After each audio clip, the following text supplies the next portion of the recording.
afternoon, everybody, and welcome to Live at 4. Happy Monday. Eric is filling in again this week while Mark is still on vacation. How was your weekend? It was okay. Yeah, you know, little sick, nothing great. sick kids and yeah, stuff. you know, it's that time of the year. Everybody's Yeah. dealing with something, right? A little Yeah. cough here and there, but not too bad. Good. I tried to do some holiday shopping, but I've been procrastinating. Wow, is it busy out But at least you've bought something. I have yet to buy a Christmas gift. You better get on it. Yeah, got some work ahead. Here's what's making news on this Monday. A well-known Cambridge restaurant goes up in flames. Our Jamie Perez has reaction to what this means to the community. And a massive snowstorm paralyzes the Carolinas as well as parts of Virginia. We'll show you how folks are coping there. And our Rose Schmidt has pinned down the dates of when Governor Walker has to make a decision about the bills passed by the lame duck session.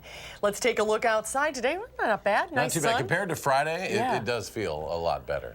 Although that little frosty We did have some scene. frost this morning, but, you know, at least we don't have a foot of snow like what we saw Yeah, that's east, true. right? Could be a lot worse. Another seasonal day. Are the weather words? Dana Fulton is out on the patio. Hi, Dana. Hey, yes. It could have been much colder outside. Could have been a lot worse. Could have been dealing with much more snowfall. So it's chilly, but pretty seasonal, pretty close to where we should be and how it should feel outside for this time of year. Barely a cloud in the sky right now. Really nice sunset for us. Looking at our Doppler track, overall a very calm scene. No light snow or flurry potential for us as we head overnight, so do plan on being able to enjoy actually your evening if you just need to bundle up a little bit. That's all. No precip falling. 34 currently in Madison, so technically right now we're just a little above average. Madison and in Janesville, 32 currently in Mineral Point and Monroe with a breeze that's picking up just a little bit. We're going to stay in that 8 to 12 mile per hour range overnight for us in Madison. So there's going to be a little bit of a wind chill tonight. Plan on those temperatures feeling a few degrees cooler than where we're actually at. Throughout the rest of the evening, our temps, of course, falling quite a bit as soon as sunset happens. We'll be in the 20s throughout the evening, and overnight we'll land at about 20 degrees tomorrow. Plan on a repeat performance from Mother Nature. Similar to today, sunshine, temps in the mid-30s for afternoon highs, and that's just kicking off what's going to be a fairly mild trend for much of the week as far as temperatures are concerned. I can't say the same about our precip concerns, though. We are taking a look at an alert day that's been added to our Wednesday forecast. We'll get to that in just a few minutes. Right now on the roadways with our first alert traffic update, things seem to be rolling along fairly smooth. Good news, no accidents to report for us. Our traffic cameras, of course, showing just a little bit of a slowdown along the Beltline towards Sun Prairie. Things look okay right now. Main Street seeing a little slowdown on the eastbound side down towards 51 and the 39 intersection there with the Beltline. A lot of green for us. And down towards Janesville, seeing green as well. Again, no major construction or accidents right now. That's always good news for your Monday commute. It is just chilly outside. You'll need the shades for about 15 more minutes. But again, we do have an alert day in the forecast for the middle of the week. We'll take a closer look at what's ahead for us in just a few. Dana, thank you very much. First at 4, a beloved restaurant near the town of Cambridge is at a total loss after a fire happened last night. Fire inspectors are still trying to determine the cause of the fire at Giovanni's. Our Jamie Perez shows us the aftermath of the fire and the town it affects. Jamie? All right, well, thankfully nobody was injured, but a pretty big fire. Fire crews were out there from 8 o'clock last night to about 5 o'clock this morning. Take a look at some of the video from the aftermath this afternoon. The restaurant is at a total loss. Fire officials say they actually had to move to a defensive attack on the fire after the roof started caving in as they were trying to put out that fire. Now, the owner did not want to go on camera today to react to this, but he was made aware of the fire after he received a text from someone shortly after that fire started. We did run into the woman who said she was the one that called 911 last night. She describes the intensity that she saw from driving by. It's very scary that something happened that I feel is on the same level. I used to work in Sun Prairie. I feel like it's on the same level as the Sun Prairie explosion, just without as much disaster. And right now you're seeing the flames that she saw as she drove by. Definitely a scary thing to witness and be a part of. And coming up tonight at 6, we'll have reaction from the community and what the history meant behind this building. Back to you. Right, Jamie, we'll see you at 6. Thanks. 260,000 utility customers are blacked out after heavy ice and snow knocked out trees and power lines across the Carolinas and Virginia. That wintry blast dropped more than a foot of snow across parts of the Carolinas. 3 people are now reported dead from the storm, including a driver killed when a tree fell on a car in a Charlotte suburb. Airports from Georgia up to Virginia raced to keep taxiways clear and planes de-iced. Shelters are being opened up now for people without power, but it's sometimes difficult to get help to those who need it. Multiple trees down. It took 5 hours to get for one of these residents yesterday to get them to the shelter because there was over 50 trees that had to be cut on the way to their house. And this wintry mix is snarling traffic and stopping 18-wheelers in their tracks. Drivers on one stretch of the interstate near Bristol, Virginia were stranded for nearly 12 hours. Dane County's FEMA Disaster Recovery Center will be closing this Friday at 2 p.m. The center was established to assist people dealing with damage from this summer's historic flooding. Though the physical location will be gone, Wisconsinites can still apply for FEMA assistance through December 17th. Officials say that's important for people to apply before, if they need aid, before it's too late. If they had any type of damages, even if it was seepage within their basement, any little thing, register with FEMA. People have to be proactive. They have to register with FEMA. And if FEMA refers them to the SBA, they must. They must continue the process. FEMA has received over 1,700 applications in Wisconsin so far. That's over $7,900,000 approved. Lame duck bills cleared last week by the full state legislature will head to Governor Walker's desk. But News 3 has learned today they're not there just yet. Rose Schmidt live at the Capitol to explain what it all means. Rose? That's right. Now, the office of Governor Walker told me today that that legislation has not yet been delivered to his office. Now, as Governor Walker has the power to request that those bills be brought to him, but if he doesn't call for them, those bills will still automatically be brought to him on December 20th at 4:30 p.m. by the Senate Chief Clerk. Now, lawmakers cleared these measures last week as part of a marathon extraordinary session. Some powers would be stripped from the incoming governor, Tony Evers, and incoming Attorney General Josh Kaul under those Republican proposals. Evers said over the weekend he personally asked Walker to veto the bills, but he's not optimistic that he will. Senator John Erpenbach told me today, though, he is still hopeful for a veto and is encouraging Walker to think about the legacy he'll be leaving and the chance that this may hurt him if he tries to run again for political office. If you're Scott Walker and you sign those bills into law, politically it's probably not necessarily a very good thing for you to do. Again, we're all curious to see what he is going to do. The good thing to do is to veto them. Governor Walker's office told News 3 that while the office has not received the bills, the governor is reviewing the legislation and we will advise when he takes any action. Now, if those bills are brought to Governor Walker on December 20th, he'll then have 6 days from that time, excluding Sundays, to act on them. That means he can either sign them, veto them, or partially veto them. And that means the very, very last day that he will have to take action on them will be December 27th. But if he doesn't take action at that time, those bills will automatically become law.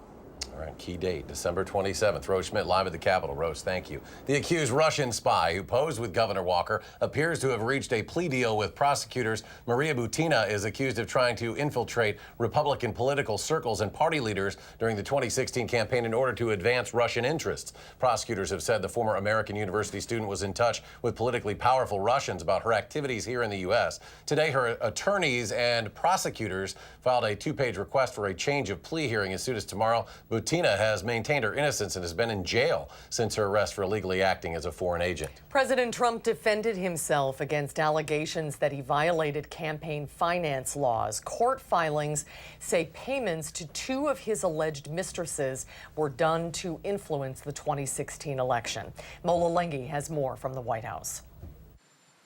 The fallout continues after federal prosecutors in New York filed court documents Friday alleging Individual 1, believed to be President Trump, directed payments to 2 women during the 2016 presidential campaign. The president tweeted Monday morning the payments were a simple private transaction and that it was done correctly by a lawyer. Mr. Trump's former personal attorney, Michael Cohen, admitted he was the liaison for those payments, and he revealed he had contact with Russian officials during the 2016 presidential campaign to talk about building a Trump Tower in Moscow. Some of the things that have come out over the last couple weeks, particularly with regards to Mr. Cohen, have led the committee to go back and interview witnesses or to attempt to interview additional witnesses again. Senator Marco Rubio sits on the Senate Intelligence Committee, which is also still investigating Russian collusion during the 2016 election.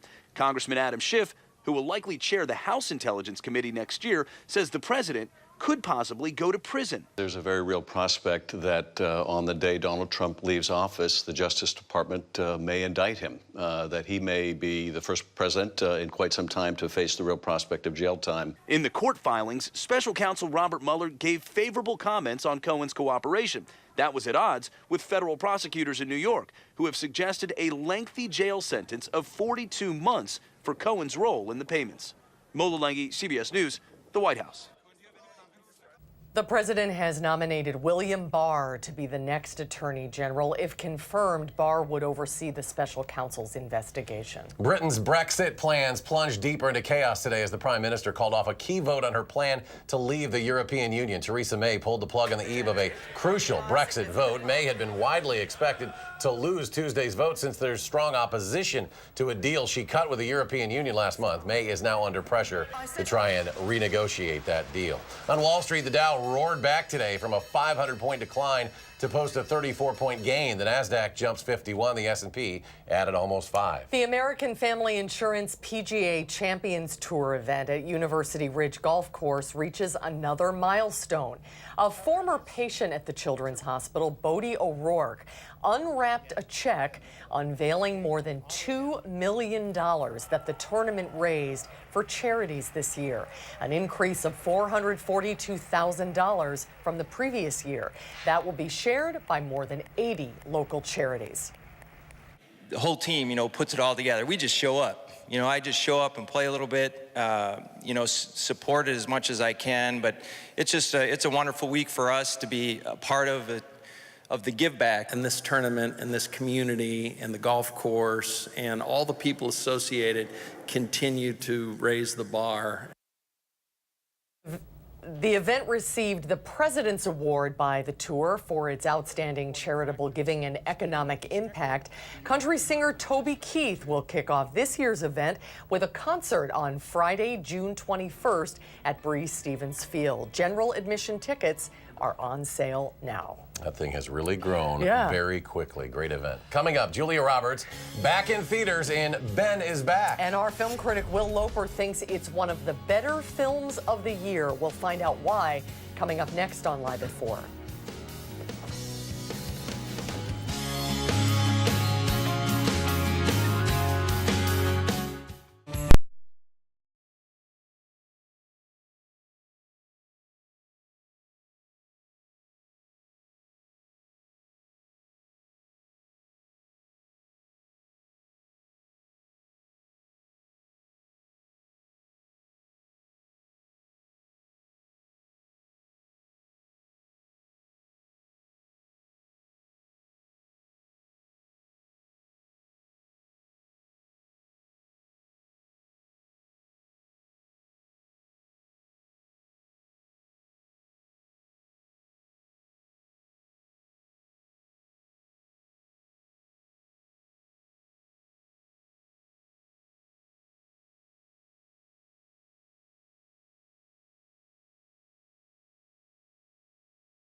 Did you see? He's gained some weight and he's got the sparkle back in his eyes. He's clearly doing better. Well, then why are you hiding everything? This time tomorrow, you are back in sober living. Yeah, okay. You do not leave my sight ever. Because for the next 24 hours, you are mine, all mine. Got it? I got it. Just tell me, son, where you want me to bury you. I'm not going to die. I can tell there's something wrong. You need to come home. Not without Ben. That was a clip from the powerful new movie, Ben is Back, one of the newest movies to hit theaters. Is the film worth seeing? Well, here to let us know what he thinks is our film critic, Will Loper. Hi, Will. This one could be ripped right out of the headlines. Absolutely. It's a powerfully emotional story about addiction and the bond between mother and son. And with two of the best performances of the year, it should be on your must-see list. So Julia Roberts plays Holly, who comes home to find her son Ben is out from rehab way earlier than he should be. Ben is played by Lucas Hedges, and very cautiously, Holly decides to let him stay one night before returning to rehab. Now, his mother and son go to the mall and church. All sorts of bad figures pop up from Ben's drug-using past. This is a movie that explores some very dark, heavy topics and what life can be like living with someone addicted to any number of drugs.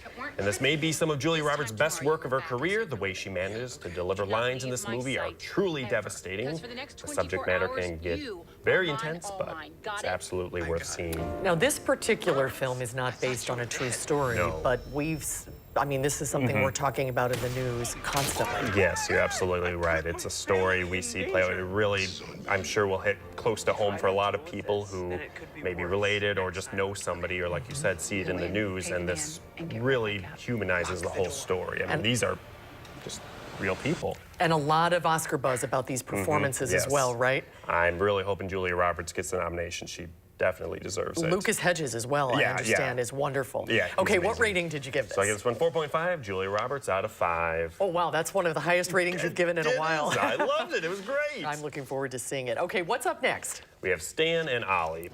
You betrayed me. Betrayed our friendship. I loved us. You loved Laurel and Hardy. But you never loved me. So this tells the true story of the famous comedic duo Stan Laurel and Oliver Hardy, played by Steve Coogan and John C. Reilly. The pair's golden age has long since passed, but the two embark on a tour in England to try and make a comeback and raise the funding for one final film together. And that proves a little more difficult when they're mostly playing to empty theaters. This is a film about friendship, about how friends can feel betrayed, about two men with different personalities coming together as business partners and performers, and how that business relationship can affect a friendship. And the movie does a superb job at conveying the bond between these two men, because when the two of them have a large fight near the end of the film, let me tell you, my heart just about broke. Now, this hasn't quite come to Wisconsin yet, but when it does, absolutely go and see it. Is this a comedy or a drama? It's definitely a drama, but throughout the film, I mean, these are two very comedic actors, comedic legends, and so there are certainly funny parts throughout it, but you know, they really struggle to make their friendship work when they have such varying personalities behind the scenes. I think it might be interesting, too, for like the millennial generation to see a story like this. Yeah. Learn a little history. And then go to YouTube and watch some Laurel and Hardy's afterwards. Exactly. What rating did you give this one? So I gave this one 4.3, real life Laurel and Hardy's out of 5. All right. Boy, 2 good movies and 2 good reviews. It worked out well this week. Can we make it 3? What's next week? I don't know. We got Clint Eastwood in The Mule. What is that about? He plays a drug mule and things go wrong. Okay. Came out of retirement to act in this, so. I was just going to say, Clint Eastwood seems like great casting in this role. Well, he directed it himself as well, so. Interesting. Cast himself. All right, sounds great. Okay, thanks, Will. We'll see you next week. See you next week. And we'll be right back. Sir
Take a look at this. A group of fishermen come to the rescue of a deer on a river. 3 people in kayaks hear the noise and chase away a pack of dogs barking, going after this buck along a West Virginia waterway. The scared, exhausted, shivering deer stays close to one of the kayaks in the middle of this river, making sure it is safe. Eventually, the animal makes its way to the bank where it catches its breath and runs off into the forest.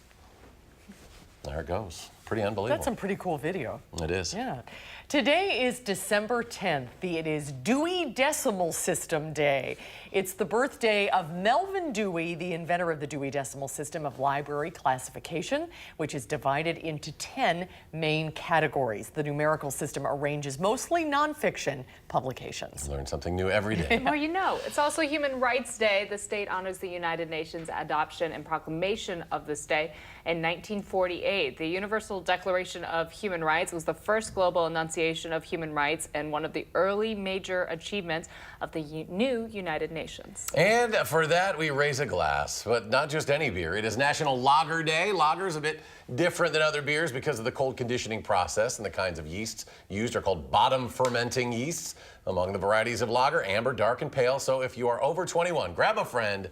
Cheers to you all on Lager Day. Anything to perhaps warm you up, but it actually felt pretty good after Friday. After how bitterly cold Friday was, you didn't need to bundle up too much outside today, but certainly just a little bit. Of course, sunset just a few minutes ago.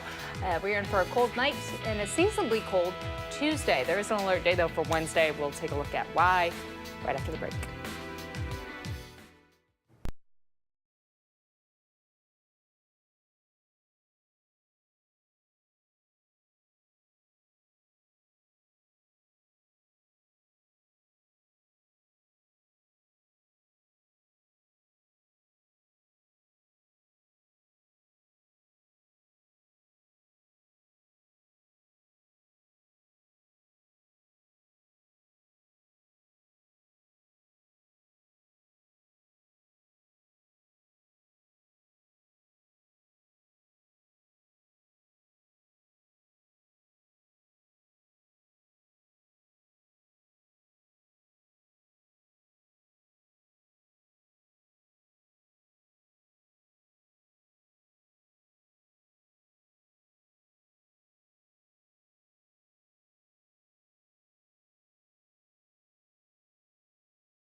So it was a little chilly outside today, but actually pretty close to average. So we can't complain too much about temperatures in the mid-30s, especially after we went through for much of last week. We'll stay seasonal with temperatures close to average for the next few days and then actually becoming a little more mild, even milder by the end of the week. But we do have some moisture coming back in. We aren't going to have that nice crystal clear sky for the middle and end of the week. In fact, we're actually looking at the potential for some mixed precipitation, which could make roads a little dicey. So we do have an alert day in the forecast as we look ahead through the rest of your 10-day. Doppler track right now is nice and calm, barely even a cloud in the sky. No threat for any sort of moisture tonight. Nothing knocking on the door right now. Light snowfall not in the forecast for us this evening. No flurry potentials either. Our high pressure is starting to shift a little more to the east, so our breeze becoming more of a southwest pattern for us, starting to shift to more south heading into tomorrow. It's a little warmer air coming in, and it's staying fairly calm, so our wind chill not too much of a factor for us this evening. It is going to feel just a few degrees below where our actual temps are at, but it won't be too frigid for us overnight. So looking at our future track plan, on a few clouds throughout the evening, but otherwise mostly clear tonight. Temps are actually going to drop close to 20 rather than falling all the way into the teens for us into Tuesday morning. Throughout Tuesday, we'll have a mostly sunny sky back into the mid-30s for our afternoon highs, again with that southern flow coming in for us in the afternoon. And then as we transition into Tuesday night, that cloud coverage really builds back in for us. We're mostly cloudy overnight into Wednesday morning. And for Wednesday morning, we're looking at the potential for some light snowfall, even freezing drizzle throughout much of the area. Our precip chance initially looked like it was going to be more of a daytime event, which usually is a bit of a good thing because then it leans more to some warmer temperatures and the potential for rain. But as the timing is kind of backed up a little bit, it's becoming more of a morning chance now for this precip. We're expecting more light snow and potentially some freezing drizzle mixed in there as well. Any precip that is still in the area in the afternoon, probably going to change over into rain, especially south of Madison, which means we could have some slick roads later in the evening again as everything freezes over and our temperatures fall overnight. So again, spotty showers throughout the day, spotty snow showers even throughout the day for us on Wednesday. Accumulation totals leaning close to an inch for us in Madison and in Milwaukee, lower amounts to the southwest. Really that central and eastern side of the state could be seen just a little more. So yes, anywhere from a half an inch to an inch for us in Dane County because of that potential, especially during our drive times, to see some freezing rain and some light snowfall. We do have an alert day in the forecast for us on Wednesday. Roads are going to be a little slick. Just plan to take things a little slower in the morning as you're heading into work on Wednesday, maybe a little longer commute home as well for your Wednesday travels. Right now downtown, really, again, a nice sunset, just a few clouds. So of course, you get the beautiful color reflection, a nice purple sky for us right now. Temperature today about 36 for our afternoon highs. We should have been in the low 30s, so can't really complain about seeing 36. We're almost into the middle of December. Overnight, we're going to drop close to 20 with that mostly clear sky. Not quite as cold for us. That's some good news. Tomorrow, mostly sunny, seasonally cold, staying in the mid to low 30s is really where we should be. But we're actually expecting our temperatures, again, to become a little more mild by the end of the week rather than sitting below average, which was our trend last week. That alert day is just for Wednesday. We may see a little bit of a chance for some mixed potential there heading Thursday night into Friday. Sunshine for us in the weekend. And we are going to see that sunshine trend continuing into next week. Notice our temperatures climbing close to almost 40 degrees by Saturday. That'll be a nice change of pace for us. And even into next week, that trend of staying just slightly above average really sticking around, which is a nice trend to be talking about because we had several days where we were stuck in the 20s and not scooting around anywhere. So it's nice to be over that and moving into a little better trend for us for the middle of December because a lot of folks right now are out trying to travel for the holidays or, as you guys were talking about earlier, get that shopping done, spending a little more time out on the road. Now you're going Wednesday. Yes. For your own wedding. Yes. In Asheville area, North Carolina? Yes, going down to North Carolina. You're going into the heart of the beast. I'm getting married on the wrong weekend. That's what I did. They got plenty of snow this weekend, just north of Asheville, picking up over a foot of snowfall. Wow. So roads there still a little messy. but hopefully things by the middle of the week should start to melt and clear out. But are you going to be able to have part of your ceremony outside like you planned? That's the game plan, yes. There's some beautiful white snow-capped mountains in the background. In the background, Yes. not for us. It might be a little muddy where we're at, Yeah. but that's okay. I mean, part of me really is excited just to have some rain and cloud coverage. Any sort of weather, and maybe that's just me nerding out. I would like the Meteorologists weather get married, they on want the wedding. weather. Yes, yes. That would be And great. safe travels, because it's going to Thank be a you. little... But you'll be here till Tuesday. You're working tomorrow, I'll right? be tomorrow, yes. Okay, and So then- I'll be back tomorrow. Oh, we're excited. Big week for you. Yeah. Thanks, Dana. Extraordinary story now out of fire-ravaged Paradise, California. A dog apparently stood guard at a burned home for weeks until his owner returned. Chris Martinez has the story. Madison is wagging his tail now that he's back with his family. You could never ask for better animals. Andrea Gaylord had to leave Madison and his brother Miguel behind last month when she fled the deadly Paradise fire that killed 85 people and destroyed 14,000 homes, including her own. Miguel turned up at a shelter more than 80 miles away, but Madison remained at the site. Imagine the loyalty of hanging in through the worst of circumstances and being here waiting. It was so emotional. Gaylord reached out to an animal rescue volunteer who spotted Madison days after the fire tore through, but the dog kept his distance, so the volunteer left food and water for him regularly. Madison is an Anatolian Shepherd mix, known for being loyal guard dogs. Their instinctual job is to watch the flocks, and we're part of them. It's a comforting feeling. Gaylord brought Madison his favorite treat when they were reunited, a box of wheat-thin crackers. Chris Martinez, CBS News. That's incredible, isn't it?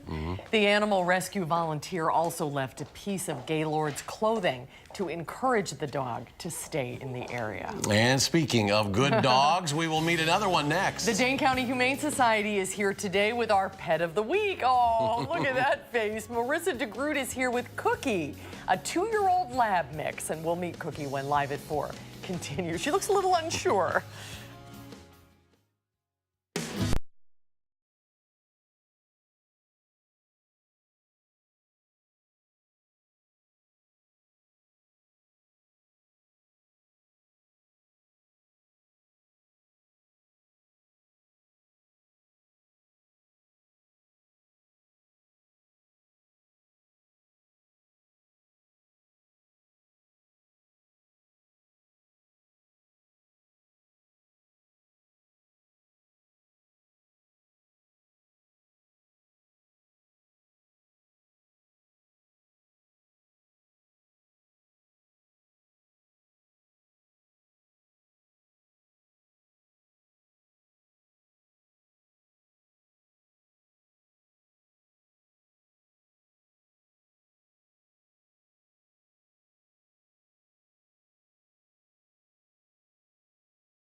That is a live picture as we look over Platteville. The sun's setting on this Monday afternoon. Boy, this weather is a gift for the middle of December. It has been tolerable these last couple of days. Time for Potentially Yours now on Live at 4. Marissa DeGroot from the Dane County Humane Society is here. Hi, Marissa. Hi. Who'd you bring today? Well, we got Miss Cookie here, and she is a 2-year-old lab mix with probably a big emphasis on that mix Yeah, part. there's a lot going on here. Yep. But this is full grown for her, so she's going to stay kind of more of a petite girl. Okay, that's a good size. Yeah. It's a fun size. You know, she could probably do well in an apartment or smaller house, but she also is an active girl. So and she's fun. She likes the toys. Yeah, we were playing a little tug of war in the break. She can do a few tricks. Yeah, she's a very smart girl. That's a nice sit. Can we show her? Look. Oh, yeah, you heard me talking nice about you. Down. Nice job. So she's incredibly smart, and she's looking for a family that can help her learn even more, because she can get a bit wild when she's playing with those toys and maybe start jumping a little bit, but she is going to learn so fast. You think she's maybe about 2 years old? Yep, so about 2 years old, so still really young and energetic, but yeah, like I said, very, very smart. How do you think she'd do with other pets in the home? For being a high energy girl, she actually prefers her canine buddies to be more on the mellow end of things. So if you do have other pets in the house, as long as you have a nice slow introduction and they're a little more on the calm side, I think she's going to do really well. Okay. Yeah, she's playful, so. Now, this might not be a good idea to do as a surprise, right? At this time of the year, a lot of people think, oh, I'm going to get a dog and surprise my kids. Yeah, and while we can understand the excitement of that puppy under the tree, what we recommend is that the entire family should come in and meet your 4-legged family member before you decide to adopt. So in lieu of that kitten under the tree, we suggest maybe a gift card, and then after the holidays, when things calm down a little bit, coming in and finding that perfect match for your family. Yeah, I know you guys just had a cat. You had some discounts on cats over the last weekend, right? Yep, and thanks to the community, they really did come in and adopt and enforce. We had 55 cats go home over the weekend. It's absolutely amazing. Oh, that's wonderful news. How about our pet last week? Oh, our pet last week, Lady, is still available. And she was a sweet dog. You may not see her in the shelter, though. She is hanging out in a great foster home. So if you would like to meet Lady, just give us a call. We will set that up. Oh, that's good. Look at the smile on her face. She was a really sweet dog. Well, Cookie is a great little pup, too. I like the size because, you know, I mean, I have a bigger dog. Yeah. But they can be a load. I mean, and Cookie might be good for, you know, walking and jogging and that sort of thing. Lots of energy, 2 years old. Yep, so. and you're probably not going to see her back in the kennels either, and that's because she's actually hanging out in my office. Oh, so if you'd like to come meet Cookie, come ask pet, for her. Yep, come ask for her, and you can come visit both of us. Oh, that's great. Now, if you are interested in adopting or checking out any of the other animals of the Dane County Humane Society, go to giveshelter.org, or you can set up an appointment if you're really serious. 838-0413. Marissa, great to see you. Great to see you, Nice Marissa. to meet you, Cookie. Good luck, Cookie. Find you home soon. All right, when we come back, the DASH diet. It's a path to weight loss that is really rooted in balanced eating. It has many other proven health benefits as well. Registered dietitian Julie Andrews joins us with her new cookbook, the 28-day DASH diet weight loss program. That's when Live at 4 continues.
A beautiful sunset for us. You can see there the colors in the sky right now, but looking on the roads, also not too bad of a picture. 12 right at Park Street. Both sides cruising along fairly okay throughout much of Dane County. We're actually getting quite a bit of green for us right now. It's my favorite color, so I can't say it's a bad thing to see that much green on the roads for us. Sun Prairie looks all right. Main Street just a little slow in the eastbound lanes. Looking towards 39 and 12 right now, also seeing quite a bit of green. 51 doesn't look too bad at this time. Even good news along the Beltline. Speeds reduced a little bit for us just west of John Nolan Drive, but that's only down to 31 miles per hour. I know sometimes we could see that number get closer to about 20 or even in the teens. So no accidents, just a little bit of a slowdown. And then as you get a little further west along Fish Hatchery Road, speeds back to about 50 miles per hour. So people seem to be going along okay, even along the Beltline. Janesville also looking okay right now. 39 seems smooth downtown. A little slowdown there, but again, no accidents, which is always good news for us. All right, Dana, thank you. Madison had its own version of Tuba Christmas yesterday at the Capitol, but check out this one in Kansas City. The symphony there hoped to set a new world record, and they brought in nearly 1,000 tuba players. To break the world record, the tuba players had to play one song continuously for 5 minutes. They chose Silent Night, and they played it over and over until the time was up. We just heard that from our own tuba crew on Friday, right? Exactly. Silent Night. That was a loud one, though, with 1,000 of them. All right, the DASH diet. It was developed as a way to lower blood pressure without medication. Numerous studies have shown the DASH diet reduces the risk of many diseases, and it can also help you lose weight. Registered dietitian Julie Andrews, the Gourmet RD. Hi, Julie. Congratulations, has just written this brand new cookbook. It's the 28-day DASH diet. Congratulations, Thank you. I'm Julie. really excited. What does DASH stand for? So DASH is Dietary Approaches to Stop Hypertension. But like you said, it's really just a balanced way of eating, and it's inclusive of all food groups, which I really love about it because you don't feel like you have to cut things out. It's really more about just including lots of color, lots of nutritious foods in your diet. And this book lays it all out for you. The shopping, the menu prep, the whole thing. Yeah, so the book has everything lifestyle related. So it has the 100 recipes, which is awesome. I mean, 100 different exciting foods. And then it has a meal plan. And it's really, the meal plan is really just there to help you get a structure going. It's not meant for you to follow it for the rest of your life. It's just there to help teach you and guide you. Okay. And then you can do your own thing after that. And then it also has information about exercise and stress and sleep, because those are also important for your overall health and, of course, for your blood pressure. From ingredient standpoint, we see fajitas over there. There's a lot of color here. There's a lot of fruits and vegetables. That looks like a key element. Yes, and it is, because, you know, when you think of lowering blood pressure, you automatically think of sodium. And while we're responsible about sodium, it's more about including things like lots of potassium and other minerals that will actually help lower your blood pressure. So it's not just about what not to eat, but what to eat. You brought a couple recipes that are in the book. Yes. Those look delicious. What did you make there? These are chili marinated fajitas. So I just marinated the chicken in a bunch of spices and some oil. And then I sauteed them with the peppers and onions. Yes. And then we have a mango salsa to go with it. So not only is this nutritious as is, we have extra color to go with it. So I have some diced mango. That smells great. Yes, just a little bit of salt and pepper. So again, we're responsible about it. And then we have some jalapeno. And of course, if you don't like spicy, I love the spicy. I do too. If you don't, you can always leave that out or put a little bit less in there. And then we have cilantro. Does spicy do anything for the blood pressure? I mean, you always hear that it's great for metabolism. I've heard that too. You know, I don't know if there are any studies about that, but I'm gonna go with it. It gets you revved up, that's for sure. Exactly. And then just some lime juice. So look how fresh and beautiful that is. Oh, yeah. And we can get mangoes pretty much year round, so I love that about it. And then we would just scoop it on top of our fajitas. That couldn't be prettier Isn't or that great? healthier. And it smells so fresh, which is what I love about it. You made little baked goods. You can actually have some muffins on this diet? Yeah, so again, it's all inclusive. So we have actually a whole chapter of kind of sweets and desserts that are a little bit healthier. They just have ingredients like these are, actually in the book, these are peach crumble muffins, but because peaches aren't in season, although you could use frozen, I decided to use apples, which I really like. Again, about the recipes, you can kind of switch things out. But these have a crumble on top that are oats, a little bit of oil, and then inside the muffin, we have whole grain flours. So I like to use oat flour and whole wheat flour. And then we have some apples, it could be peaches, some yogurt. So they're really wholesome. So you but got still a little sweet. There's some brown sugar in there. We got a little over a minute to go. What do we got here? We got some kind of salad, Yeah, right? so this is a Waldorf salad. Oh, I don't want to screw it up. So. You can't screw this one up, You I just pour promise. all this stuff in? Yes, everything goes in. So it's a chicken Waldorf salad. Now, what did Eric just put in? Greek yogurt? Yep, so we have yogurt, just plain yogurt. Plain yogurt. Yep, And I then put some kind of salt or something there too. yeah, right? What just is some that? salt and pepper. I don't know if that's Okay, easier. what is that, mayo? Just a little mayonnaise, And and, honey, then what some is this, honey? Dijon. Would you like a spoon? No, we're just going fast. He's like, I know how to do We this. don't have any time for so spoons. Dijon, yogurt, a little bit of that mayonnaise. Okay. Then we have walnuts or pecans, whatever you have at home. I got here grapes. A drizzle of honey. You do the honey. Okay. You want to do the honey? Yeah, you bet. All the And just grapes about a going in. tablespoon.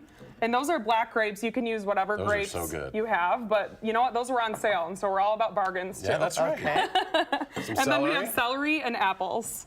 And then is you could great. eat it as is. I mean, you just mix everything Without together. any lettuce at all. Yeah, but then you could put them in these little lettuce cups, or you could serve it with crackers or on a sandwich if Boy, you that wanted looks to. great. Doesn't it look But great? isn't that Looks awesome? good. Yeah, and it's so many different colors and so many different textures. Oh, that's fantastic. Now the Yeah. book is available for pre-order now, right? Yes, yep. So it's available on Amazon for pre-order, and then on December 18th, so just in a few days, it will be on the market. You can get it again on Amazon, but you can also get it at Barnes & Noble once it goes on sale. So if you got December somebody in your 18th. life that has to keep an eye on their blood pressure, this is a great approach and some really good recipes in there as well. Yeah. And all of Julie's recipes are always on her website, thegourmetrd.com. Congratulations, Thanks so Julie. much. Really Very, proud very of good. you. We'll be right back.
Dana rejoins us. Look at the forecast. It's going to be pretty chilly for us this evening. If you do have any plans for your Monday, plan on these temperatures just to continue to fall over the next few hours under a mostly clear sky. We had a really nice sunset, of course. Sunset has passed. Now it's just going to be dark and cold. Tomorrow, very similar to today.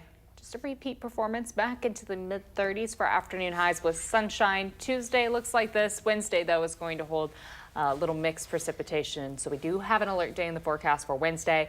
with some light snowfall possible for us. Our snowfalls, though, have been just, an inch at a time. Little sprinkle. Yeah, it really hasn't been anything major yet, so we'll see how the rest of the winter goes. Okay, thank you. And tomorrow on Live at 4, some advice on creating coziness and contentment in your life during the cold days of winter. And Consumer Reports checks out which burger joints have been naughty or nice with ground beef for their customers. That's coming up tomorrow on Live at 4.